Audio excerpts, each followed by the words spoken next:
रोहित पवारांवर बोलतील, कितना ठाकरेंवर उद्धव ठाकरे नागपूरला येऊ वहीं पे नाही, ते बोलत नाही बोलले. मी विचारला 3 वेळा विचारला, त्याच्यात 4थ्या वेळा फोन ठेवला. ठीक है इधर कहाँ पे ठीक है चलो चलो ये थांबलो तू या तू चला झालं सुरू तुम्ही करताय.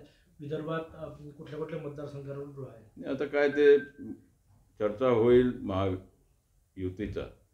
तिन्ही पक्ष बसतील आणि बाकी आमचे सहकारी पक्ष बसतील आणि ते ठरवतील कोणाला काय तिकीट द्यायचं. काय झालं आमचासुद्धा मागच्या वेळी मेळावा झाला होता गडचिरोलीला, गोंदियाला. त्याच्यामध्ये सुद्धा निर्णय झाला की महायुतीचा जो उमेदवार असेल त्या उमेदवाराला आपल्याला निवडून आणायचं आहे. त्या दृष्टिकोनातून सगळे लोक आम्ही एकत्रित होऊन आमचे महायुतीचे जे जे उमेदवार आपला गोंदिया जिल्ह्यामध्ये असेल किंवा गडचिरोलीचा असेल किंवा भंडाराचा असेल या सगळीकडे आम्ही फिरणार आहोत आणि त्या दृष्टीने ते निवडून आणण्याचं काम माझ्या वतीने केलं जाईल. संघटन राष्ट्रवादीचं संघटन कुठल्या कुठल्या मतदारसंघात मजबूत करताय तुम्ही एकूणच याच्यात?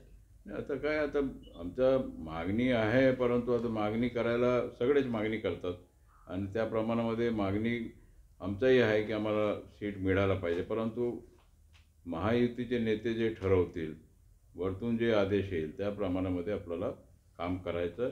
जेव्हा आपल्याला टार्गेट आमचं 400+ टार्गेट दिसत आहे तर ते टार्गेटमध्ये कमी जाऊ नये या दृष्टिकोनातून आम्ही एक दिलाने काम करू. मला सांगा, तुम्हाला लोकसभा गडचिरोलीतून लढायची आहे, समजा ती जागा राष्ट्रवादीच्या वाट्याला गेली नाही तर तुम्ही मग कमळाकडून ती जागा मला असं काही नाही. महायुतीचं ते कमळ आहे का घडी आहे का धनुष्यबाण आहे हे वेगळं बाब आहे. परंतु महायुतीने जर एक मताने जर मला तिकीट दिलं तर मी राष्ट्रवादीचाच आहो ना. आणि त्या दृष्टिकोनातून मग राष्ट्रवादीकडून मला तिकीट मिळालं तर मी निवडून येऊ शकतो. माझ्याकडे ते कॅलिबर आहे निवडून येण्याच्या दृष्टिकोनातून. आणि ज्या दिवशी फॉर्म भरेल त्या दिवशी डिक्लेअरच होऊन जाईल माझ्या. अजितदादा गटाकडे तुमच्यासारखा आदिवासी नेता आहे, चेहरा ज्याच्या तुम्हाला ज्याच्या याच्यावर तुम्हाला मंत्रिपद मिळालं, तुम्हाला लोकसभेत पाठवतील असं वाटतंय तुम्हाला आता? नाही तर बघू काय काय होणार काय नाही. तर आपण ठीक आहे ते नंतरचं बाब आहे. परंतु आता आहे आता लवकरच आता आचारसंहिता लागू होईल आणि मला वाटतं एप्रिलमध्ये इलेक्शन्स आहेत ड्यू. आणि त्या दृष्टीने महायुतीचा उमेदवार ठरलं गेल्याप्रमाणे आपण सगळे कामाला लागणार आहोत. आता आम्हाला काल मीटिंग झाली आमच्या दादाकडे.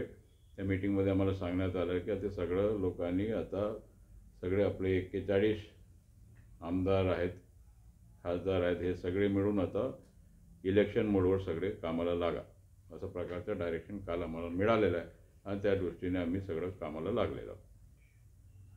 दादांनी इन्स्ट्रक्शन दिलं? दादांनी बोललं आता काल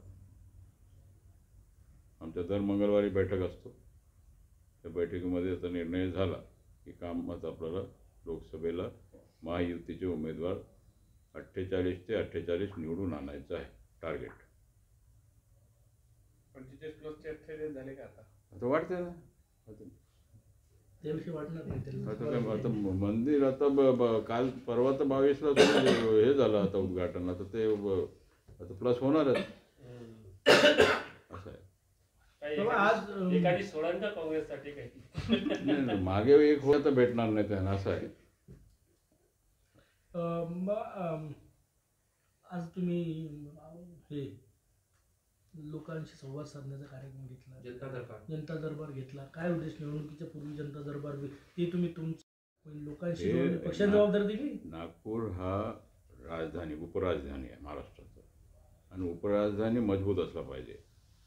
आणि हा इतका मोठा हा राजधानी आहे की जिथे पहिले यापूर्वी आपला CPN बेरारचा राजधानी होता. त्या दृष्टीने आपण नागपूर हा गड आहे इकडचा विदर्भाचा आणि त्या गडातून आपण तोप चालवा लागेल ना. तर त्या दृष्टीने आता ते कामाला लागलो आम्ही. गडही मजबूत आहे, सिंहही ज्यांचा मजबूत आहे त्याच्यावर कसं गड मजबूत आहे आणि सिंहही मजबूत आहे.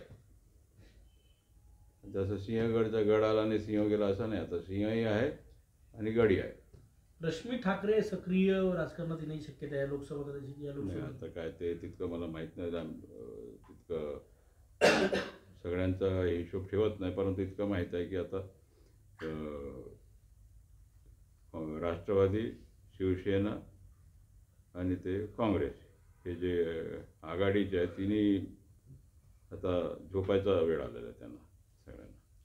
त्यांनी काल मुख्यमंत्र्यांवर जोरदार टीका केली. टीका करायचं ना, राजकारणावर जितका टीका केलं तितकं TRP वाढते. कोणाचे? मुख्यमंत्र्यांची? नाही, आपला त्यांनी काल भाजपवर टीका केली. भाजप हा नाही, मेकळ पक्ष आहे.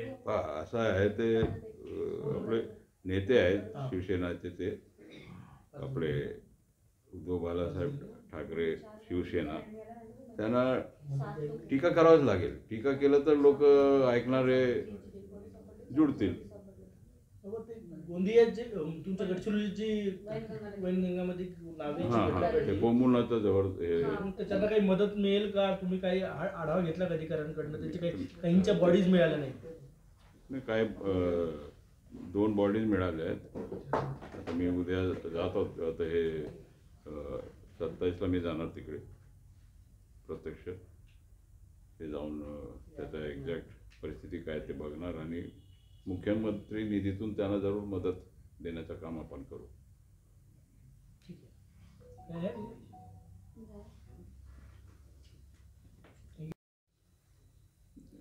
सूडबुद्धीने कसं काय? सूडबुद्धीने नोटीस कोण देणार? सूडबुद्धीने महत्त्वाचा बाब हे आहे.